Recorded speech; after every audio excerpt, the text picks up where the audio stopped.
Captain Nora Hudson stood at the viewport of the U.S. Defiant, watching the massive research station Helios spin slowly against the backdrop of Neptune's azure sphere. Humanity's first deep space research facility represented everything they had achieved in the past decade: faster-than-light travel, advanced materials science, and the beginnings of true stellar exploration. Captain, unknown signatures detected at the edge of our sensor range, Lieutenant Marcus Rodriguez called from his station. Configuration doesn't match any known human vessels. Nora's spine stiffened. After 15 years of space exploration, humanity was about to make first contact. Alert status. Get me Dr. Patel from the station.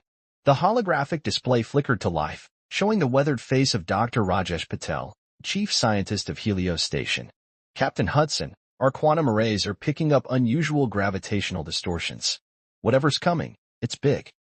Begin evacuation protocols, Nora ordered. We're not taking any chances with 5,000 civilian lives.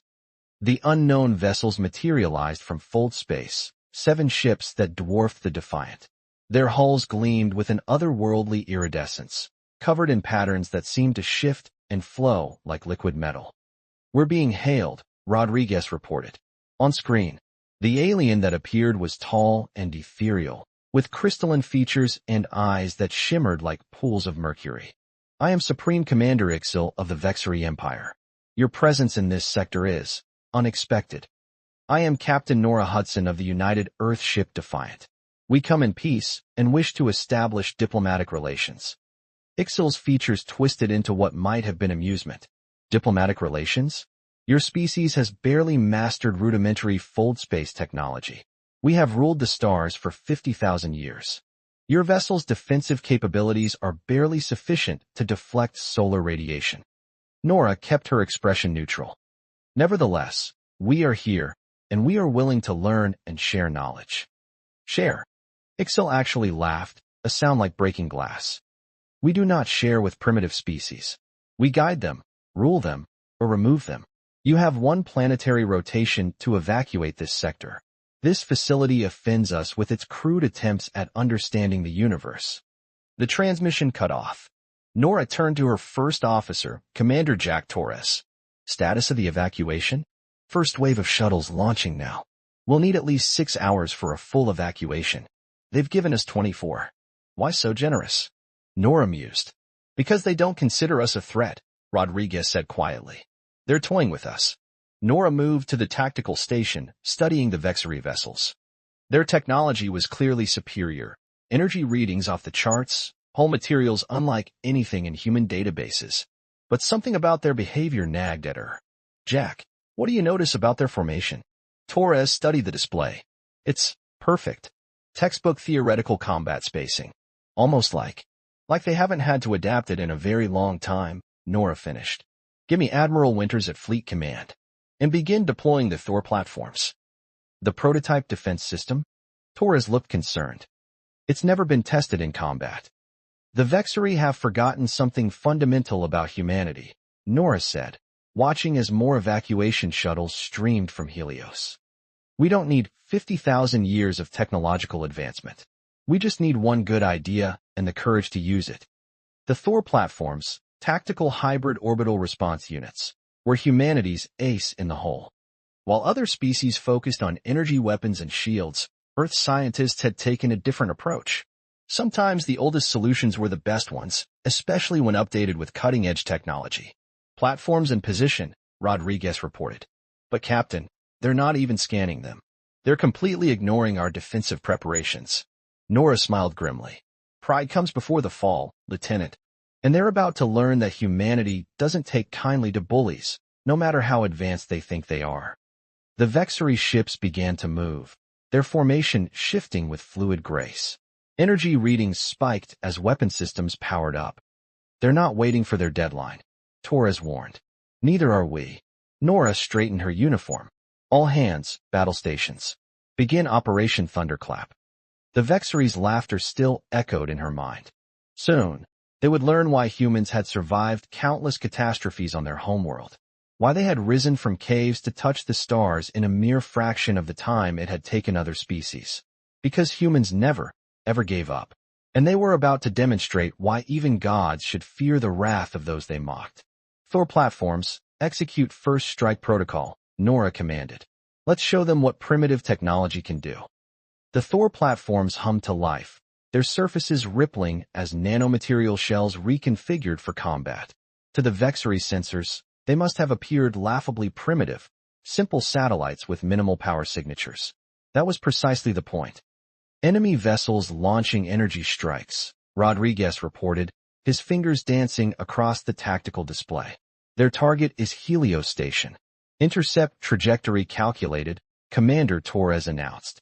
Thor platforms responding. The space between the opposing forces lit up as the Vexery ships released a barrage of plasma torpedoes. Their weapons were works of art, streamlined death wrapped in containment fields that could punch through conventional shields like paper. But humanity had stopped relying on conventional defenses long ago. The Thor platforms spun into action, each one unleashing streams of hypervelocity projectiles.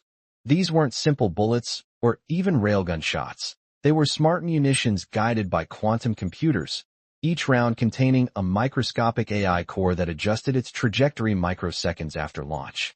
The Vexery plasma torpedoes met an invisible wall of tungsten-carbon projectiles moving at 0.15 Physics didn't care about technological advancement. Mass times velocity told its own story. Multiple torpedo intercepts, Rodriguez called out, excitement creeping into his voice. Plasma containment fields disrupted. No impacts on Helios Station. On the main view screen, Supreme Commander Ixal's face appeared, his crystalline features showing the first signs of concern. Your defensive measures are unexpected, but futile. You cannot maintain this barrier indefinitely. We don't need to, Nora replied calmly. We just need to show you why underestimating humanity is a mistake. Lieutenant Rodriguez, execute attack pattern Delta. The Thor platforms shifted formation, their synchronized movement revealing another aspect of human innovation. Each platform's quantum core was entangled with its neighbors, allowing them to act with perfect coordination impossible to predict or counter. Multiple targeting solutions acquired, Rodriguez reported. Their platforms have primary weapon systems charged. You would dare to attack a Vexery battle fleet? Ixal's voice carried genuine incredulity. Your weapons cannot penetrate our adaptive shields. Nora's smile was cold. Want to bet your life on that theory? Because we spent the last decade preparing for this moment.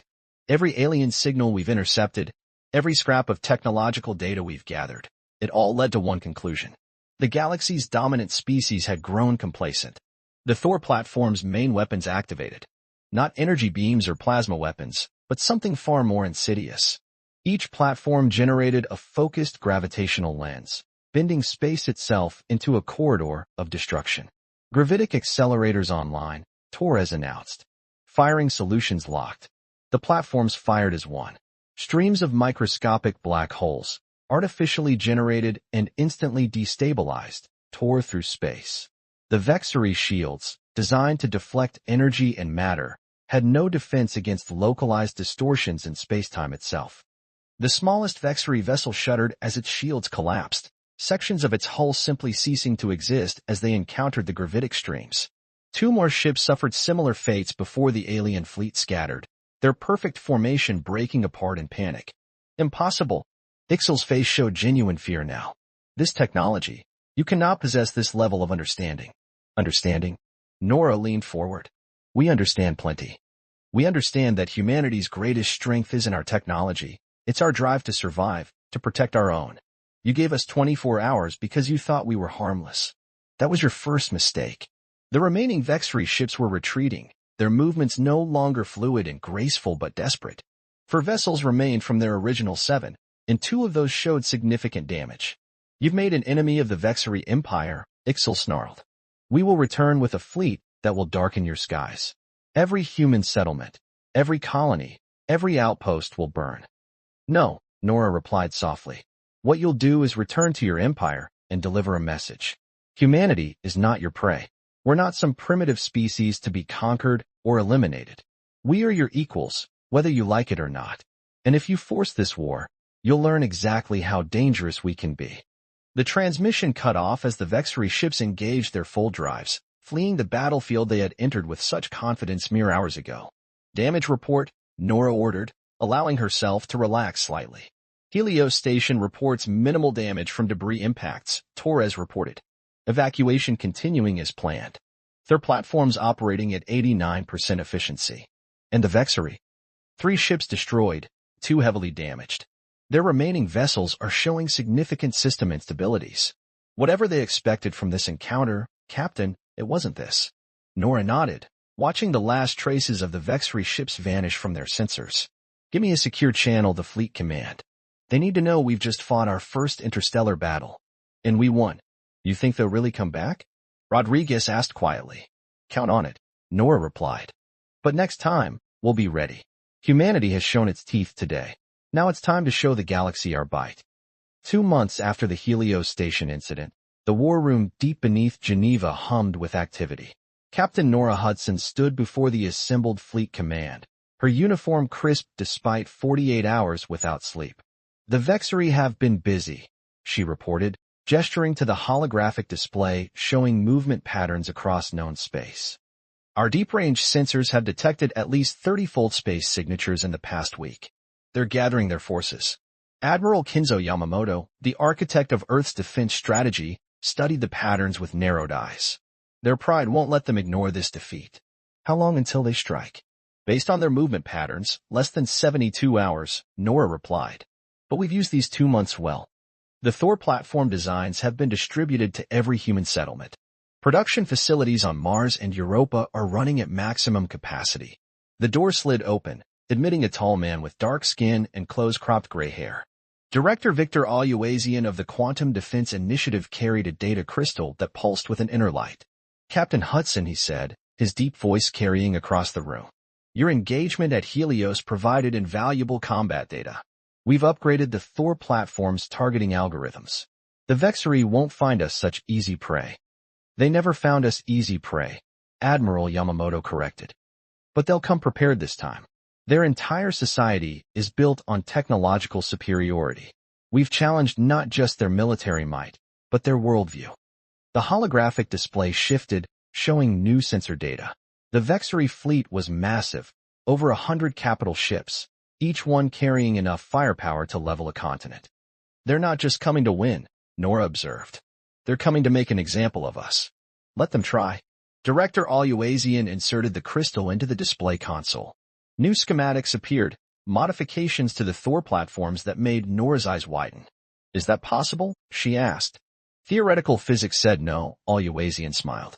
Human ingenuity said otherwise. We found a way to link the platform's quantum cores across vast distances. When the Vexery arrive, they won't be facing individual defense systems. They'll be facing a unified network that can think and react as one. Admiral Yamamoto nodded slowly. How many platforms can we network? All of them, Aluazian replied. Every platform in the solar system, acting with perfect coordination. The more platforms we add, the stronger the network becomes. It's a geometric progression of defensive capability. Nora studied the schematics, understanding dawning. We're not just defending anymore. We're creating something new. Exactly. Aluazian's voice carried pride. The Vexery think in terms of individual ships, individual weapons. We're thinking bigger. Every platform, every sensor, every defense system working in perfect harmony. The ultimate expression of humanity's greatest strength, our ability to work together. Warning klaxons shattered the moment. Lieutenant Rodriguez's voice came over the comm system, multiple fold space signatures detected. The Vexery fleet is arriving ahead of schedule. How many? Yamamoto demanded. 147 capital ships, sir. Plus support vessels. They're deploying an attack formation around the entire solar system. Nora was already moving. Permission to return to the Defiant, Admiral? Granted. And Captain? Yamamoto's voice stopped her at the door. Remember, they expect us to be afraid. Show them why that's their last mistake. The next hour was controlled chaos as humanity's defense forces mobilized. The Thor network came online, thousands of platforms linking together into a single defensive entity.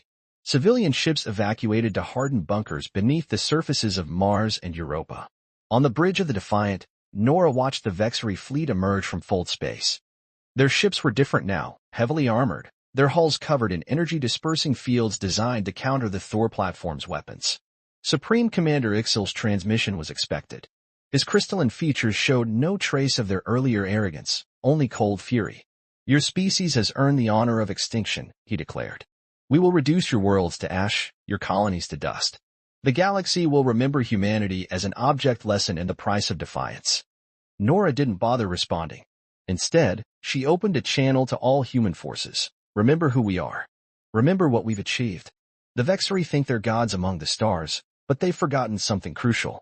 She paused, watching as the Thor network synchronized, each platform's quantum core linking with its neighbors until the entire solar system was enclosed in a web of humanity's finest technology. Gods can fall, she continued. And humanity has gotten very, very good at taking down things that think they're invincible. All ships, battle stations. Show them what happens when humanity fights as one. The Vexari fleet opened fire, their weapons turning space itself into a canvas of destruction. But where their energy beams struck, they found not individual platforms struggling to survive, but a unified defense that adapted and responded with terrifying speed. The battle for humanity's future had begun. And this time, no one was laughing. The first wave of Vexari attacks shattered against the Thor network like waves against a cliff. Their energy weapons, designed to overwhelm individual defensive systems, found themselves dispersed across thousands of interconnected platforms.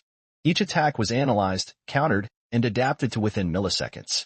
Their probing for weaknesses, Commander Torres reported from his tactical station, trying different energy frequencies, weapon configurations. Let them, Nora replied, watching the battle unfold on the Defiant's main display. Every attack makes the network stronger. Director Aluazian's quantum learning algorithms are working exactly as designed. The Vexari fleet's perfect formation began to show signs of strain. Their ships, accustomed to overwhelming inferior opponents with raw power, found themselves facing an enemy that grew more formidable with each passing moment. Captain, Rodriguez called out, we're detecting power surges in their lead vessels. They're preparing something big. The answer came in a devastating wave of gravitational distortions, weapons designed to tear apart the very fabric of space-time. The Vexari had learned from their previous encounter, developing counters to human technology. But humanity had learned too. The Thor network shifted, platforms realigning into new configurations. Where the Vexari expected to find vulnerable defensive systems, they instead discovered their gravitational weapons being caught and redirected through quantum-linked corridors of warped space. Message from Director Aluazian, Torres announced. The network is ready for Phase 2. Nora nodded grimly. Initiate the Prometheus protocol. Across the solar system, secondary systems within the Thor platforms activated. What the Vexari had dismissed as simple defensive weapons revealed their true nature. Each platform was also a fold space generator, working in concert to create something unprecedented. Multiple fold space events detected, Rodriguez reported, excitement creeping into his voice. The network is generating a system-wide quantum field. Supreme Commander Ixil's transmission cut through the chaos, his crystalline features showing the first traces of fear. What are you doing? This level of fold space manipulation is impossible for your species. You still don't understand, do you? Nora replied calmly. Humanity's greatest weapon isn't our technology. It's our ability to imagine the impossible and make it real. You've spent 50,000 years perfecting what you already knew. We've spent our entire history asking what if. The quantum field strengthened, creating a web of interconnected fold space corridors throughout the solar system. Vexari ships found their carefully planned formations disrupted as space itself became fluid, responsive to human control. All ships, execute attack pattern Omega, Nora commanded. Show them why you don't corner a species that thrives on defeating the impossible.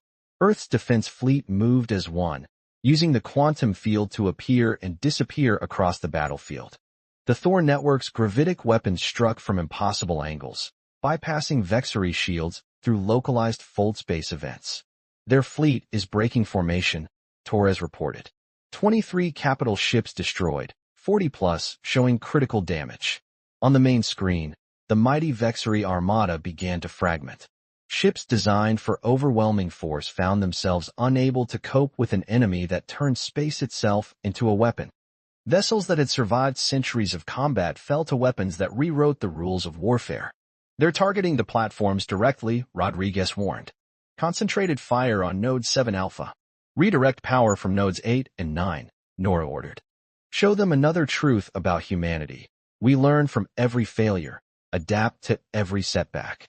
The Thor network's quantum field pulsed, and suddenly the space around the targeted platforms was filled with mirror images, quantum echoes that made targeting impossible. Vexury weapons found themselves striking empty space as the real platforms shifted through microscopic fold-space jumps. Their command ship is powering up its main gun, Torres announced. Energy readings off the scale. Nora watched as Ixil's massive flagship turned its primary weapon toward Earth. The message was clear. If they couldn't defeat humanity's defenses, they would simply obliterate the homeworld. All platforms, execute final protocol, Nora commanded. Remind them why you don't threaten a human's home. The Thor network's quantum field collapsed inward, thousands of fold-space corridors converging on a single point. The laws of physics groaned as space itself was twisted into a new configuration. Ixil's final transmission showed something new in his alien features, understanding. Too late, he recognized what humanity had created. Not just a defense system, but a way to reshape reality itself. The quantum field reached critical mass. In the space of a heartbeat, every Vexury ship found itself caught in a cascading series of fold-space events.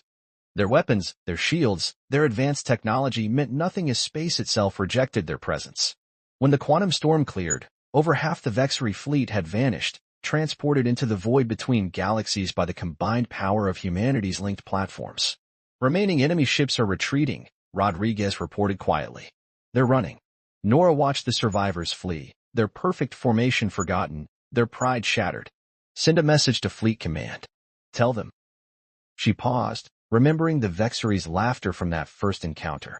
Tell them the gods just learned to fear the mortals. 1 month after the Battle of Sol, Captain Nora Hudson stood in the grand chamber of the newly constructed Galactic assembly on Mars. The massive room, with its towering windows offering a view of the terraformed Martian landscape, was filled with representatives from 24 alien species, all former subjects or rivals of the Vexury Empire. The defeat of the galaxy's most powerful civilization had sent shockwaves through known space. Centuries-old power structures crumbled as subject species realized their oppressors weren't invincible after all. The humans broke their gods, she'd heard one alien diplomat whisper. They made space itself their weapon. Director Aluwazian approached, his formal uniform adorned with the new insignia of the United Earth Defense Force. The Vexury representatives have arrived, he said quietly. They're different than you might remember. Supreme Commander Ixil entered the chamber, but gone was the towering presence that had once mocked humanity's achievements. His crystalline form seemed diminished, the proud battle markings on his carapace replaced with symbols of diplomacy and peace. Captain Hudson, he said, his translator rendering his voice with none of its former arrogance. My people have spent the past month in contemplation. 50,000 years of history told us we were invincible. In 2 battles, your species showed us the price of that belief. Nora nodded, remembering the chaos of that final engagement. You came to exterminate us. We simply proved that humanity doesn't accept terms of surrender. No, Ixil agreed. You proved far more than that. My people have reviewed the data from both battles extensively. Your Thor network, your quantum field technology, they shouldn't have been possible. Our scientists said the physics wouldn't work. And yet we made it work anyway, Director Aluwazian finished. That's what your empire never understood. Humanity doesn't accept impossible as an answer. We see it as a challenge. Admiral Yamamoto joined them, his presence drawing respectful nods from the assembled aliens. The Vexury Empire has requested this gathering for a purpose, I believe. Ixil's crystalline features shifted in what Nora had learned was an expression of deep respect. We have. For 50,000 years, the Vexury Empire has guided the development of younger species. We believe this was our divine right, our burden. Today, we acknowledge that we were wrong. A murmur ran through the chamber as Ixil continued. The Battle of Sol taught us that true strength lies not in technological superiority, but in the ability to imagine, to adapt, to unite in the face of overwhelming odds. Humanity achieved in decades what took us millennia, not because you were better, but because you never stopped asking what if. He turned to address the entire assembly. The Vexury Empire hereby recognizes Earth and all human colonies as sovereign territory. Furthermore, we propose a new galactic council, one where all species have an equal voice. And we ask that humanity lead this transition. Nora couldn't help but smile at the irony. You laughed at us once, she said quietly. Called us primitive, said we'd barely left our cradle. We did. Ixal acknowledged. That laughter died when we saw what humanity was truly capable of. You turned our mockery into the catalyst for our own evolution. Perhaps that is what we needed most. Admiral Yamamoto stepped forward. Earth accepts your proposal, with conditions. The Thor network remains under human control, but its benefits will be shared with all peaceful species. Knowledge should unite us, not divide us. In the quantum field technology, one of the alien diplomats asked, will be developed further, Director Aluazian replied, through cooperation between all our peoples. Humanity has proven what we can achieve alone. Now it's time to discover what we can all achieve together. The assembly erupted in approval. Nora watched as former enemies and rivals began to mingle, sharing ideas and possibilities. Already, she could see the birth of something new, not an empire built on fear and technological superiority, but an alliance founded on mutual respect and shared innovation. Captain, Ixal said softly, my people have a saying, the greatest wisdom often comes from the most painful lessons. You taught us that wisdom. Now, perhaps, you can teach us how to laugh with joy rather than mockery. Nora looked out over the assembly, humans and aliens together, planning a future that neither side could have imagined months ago. The Thor platform still orbited Earth, but now they stood as a reminder rather than a threat. A reminder that the impossible was merely tomorrow's reality waiting to be born. That's the thing about humanity, she replied. We never stop teaching, never stop learning. And we're just getting started. Above Mars, the sun set on the first day of a new era. Humanity had been forged in the fire of an empire's scorn, tempered by the courage to defy gods, and emerged as something unprecedented, leaders not through force or fear, but through the ultimate power of imagination made real. The stars waited, and this time, no one was laughing. They were too busy dreaming of what came next.